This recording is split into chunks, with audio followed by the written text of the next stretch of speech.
The UK just held some local elections, so Sam is going to just give us an update. Anything interesting, Sam, to point out from these elections? Yeah, it was actually a very interesting elections, especially if you're a follower of the left politics in the UK.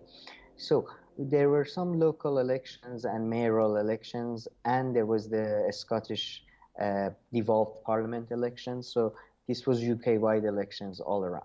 And these elections, they were happening over a few nights. So I have to give you a bit of a timeline.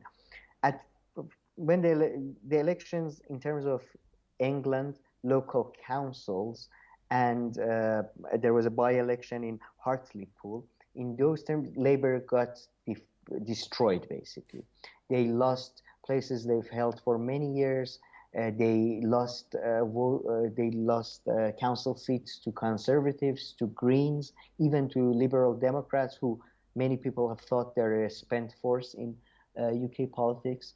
So they lost a lot of council seats both to the left and to the right of the party, to right of the politics.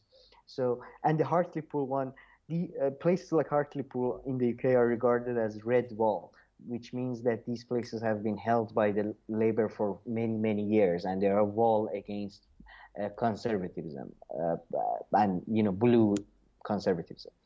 So these election defeats were very significant and very disappointing for the Labour. And to be honest, it was not surprising. A lot of polling was showing that. A lot of people who are critical of Keir Starmer's leadership were not surprised because his leadership has been in opposition to what he promised that he's going to unite the party. All he's done is basically inflamed and start fights with different groups. And he has basically failed to deliver a single message. He pretty much, his message is that he doesn't even criticize the government that much. He's largely like, oh, they're good, but we are slightly better. That's been his message. But what happened was, following that was very interesting because the, the following day you had the election results for the mayoral elections coming in which Labour Party did much better. So in cities where Labour, there is more youth and people are more sympathetic to Labour values, like in Manchester, in Liverpool, in West Yorkshire, they had their first mayoral elections. In London, in these places, all these places, Labour candidates won their mayoral elections. But this was more to do with the candidates. For example, Andy Burnham in Manchester is seen as somebody who's effectively has stood up to the government, in contrast to Keir Starmer. They called him, as his supporters call him, King in the North and all that. So the victory in those places has more to do with the candidate and the fact that it's a city than the party as a whole. That makes But sense. Like the London mayor also, does he fall into that Sadiq Khan, category? Yeah. yeah, exactly. Sadiq Khan is far closer to Keir Starmer in terms of politics, but because of his specific backgrounds and the fact that London is now so pro uh, Labour, basically pro EU, pro all that type of thing. But the good news were coming in, and as the good news were coming in, Starmer decided to destroy that. So Starmer basically they panicked following the defeats, and like it was far worse than they thought. Even the local defeats, he fired Angela Rayner. Angela Rayner is the deputy party leader, and deputy party leader is elected directly. So it's not you can't fire or appoint her. But she was also chairman of the campaign, although there were reports that she was sidelined in favor of Keir Starmer's own advisors. And he fired her. Apparently, at first offered her a role on the front bench, which means on the cabinet, but in a very social policy minister or something that is not very significant. She saw that as a demotion, so they fired her. That's what was being reported to the media. The next day, Keir Starmer's team saw the backlash, including the backlash came from everybody, including Labour Party members, including Andy Burnham, who we just talked about, and said that I don't support this decision. A lot of people from the left who are not even fans of Angela Rayner because she's a bit of a soft left, like a brown type thing. So then Keir Starmer's team came out and said, no, no, no, she's not fired. We're just rethinking her role and she's going to get a promotion. But we can't tell you what promotion it is because we don't know what promotion it is. Oh, and by the way, this sacking took place right after Keir Starmer came on television and said that I'm going to take full responsibility for the election defeat. So he said, I'm going to take full responsibility, and then threw his deputy under the bus right after he said he's going to take full responsibility. And then, then there was a backlash. They came and said, no, it wasn't. She wasn't fired. She's getting a promotion. And in the end, she did get a promotion. She's got like 3 extra roles now, besides being the chairman of the campaigns and all that. She's gonna be the shadow minister for state affairs, which shadows Michael Gove, who's in charge of the COVID response and all of that. She gave a speech in which she said people didn't know what Keir Starmer stood for and promised to reconnect the labor with the working class, blah blah blah. But it was like, I don't know if you know the series The Thick of It or The Weep, which is written by Armando Iannucci, and it was written during the height of the New Labour and Tony Blair. But it was just like something out of that, just bunch of headless chickens running around after significant defeat. Although I would say that, for example, in Wales, where the leader of the party is a proud socialist, the Labour Party did much better and was much more successful. But where in England, where Keir Starmer was the man, Mm-hmm. they And is this deputy of his, is she like a popular, relatively popular figure among Labour voters, or did this incident kind of make her more popular, if I kind of understood what you were saying? she was seen as a main rival to Keir Starmer in within the party right now, although she didn't stood for elections of the party leadership. But she's not super popular. No, she's seen as somebody. She's probably the most prominent figure of the soft left right now, I would Yeah. say. And I guess as these results kind of show, Keir Starmer is not popular. I mean, even among Labour voters, right? Would you? Keir Starmer is not popular Yeah. among Labour. Uh, well, yeah, I think he was elected on a mandate of unity, and he hasn't been acting that way at all. And now, because no, Keir Starmer's life in politics has been very short, and so I don't think most people have any opinion of Mm-hmm. him. And in the last 13 months, he's proven himself uh, basically incompetent, really incompetent, Yeah. and dishonest. And I mean, he's following a very popular figure. Jeremy Corbyn, Yeah. very popular, very divisive and Mm-hmm. popular. Like people who loved him really loved him, but people who hated him Yeah. really hated. But they did try to blame Peter Mandelson, or as he was known, Prince of Darkness, who was one of the more corrupt politicians during the Tony Blair years. He was caught getting bribes from couple twice. He had to resign due to bribes and very unethical like behavior. He came out and quickly blamed Jeremy Corbyn and COVID for the election results, and very quickly the right of the Labour Party was very quick to blame Jeremy Corbyn and the left for this election. They said there was one tweet, I think, by one of the right wing of the Labour Party who said that just because we've stopped pissing in the bath doesn't mean people want to jump into the water with us. Mm. Which is, I think, to be honest, when your vote share goes down, while under Jeremy Corbyn it was going up in Hartlepool, and you're losing seats not just to Conservatives, you're losing seats to Greens.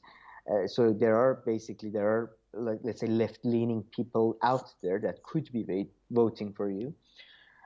So yeah, it's just, I think it's ridiculous, but they're very quick to blame Jeremy Corbyn, and Yeah. they're doing that right now. And by the way, I mean, he did reinstate Angela Rayner as in her position and gave her some promotions, but he also fired his shadow chancellor, who was seen again as somebody who's sympathetic to the left, and put in close ally Rachel Reeves in the shadow chancellor role, who is hated by the left and who's seen as somewhat of a not even soft left, so sort of a right wing of Labour Party. So I think tension is going to continue. Okay, nice. Do you have your phone with you right now? I just sent you something on WhatsApp. Yeah, yeah. Sure, quickly. So you see this. I found it to be a little bit relevant. I was gonna do a whole story on it, but then the poll numbers changed, so it wasn't as interesting anymore. But you see, it's a Novara Media poll. They just did Uh-huh. it a day ago. So they asked their viewers if there was a general election tomorrow, which party would you vote for? Anything interesting you see there?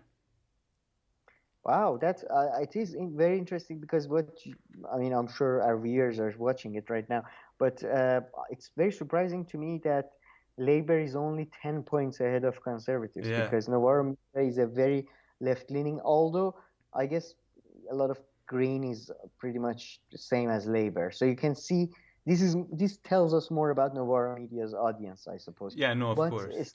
I do think it still shows that people are very disappointed in the Labour right now because Yeah, I would have thought they would in such a left wing news outlet they would be a bit more ahead of the Conservatives, a bit more distance exactly. between them. And when they first But posted this poll, I wish I had taken a picture, but conservative was way further ahead. That's what caught my attention.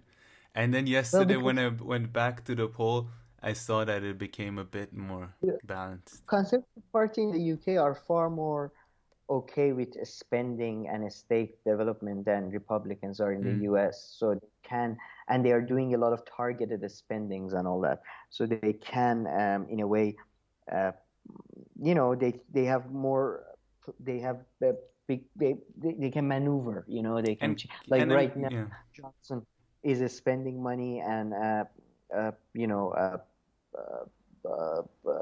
He's spending money and he's talking big. It's not austerity years Yeah, anymore yeah. and all that. 100%. And I'm guessing that Novara Media, like viewers, they don't like Keir Starmer particularly. I would just assume a lot of them wouldn't like him that much.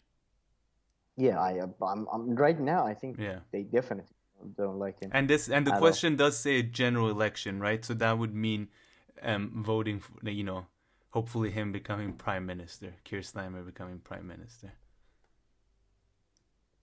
The poll Yeah, question, yeah, right? It says if it yeah, was a general election. It's not saying if yeah, it yeah. was local Local elections. election. Yeah, Yeah, but because yeah, yeah, because it's a general election, then it can be people that vote Green might vote Labour. Because just strategic and yeah. tactical voting. I mean, a general election means that one where prime minister will be selected at the end, right? I'm guessing that's what a general election in the UK is. Yes, yes, Because basically. I mean, right It's now in these elections, these were all local elections that we're talking about. Yeah, yeah, Yeah, they were local councils, yeah. mayors. But the mayor one was big. I mean, that's the only new until you told me about it right now, and I wasn't following actively. The only one that I heard was Labour winning the Liverpool or Manchester mayor race, and that Both, was a big one. Both of them. Okay. I think, West Yorkshire, Liverpool, Manchester, and London. And London, yeah.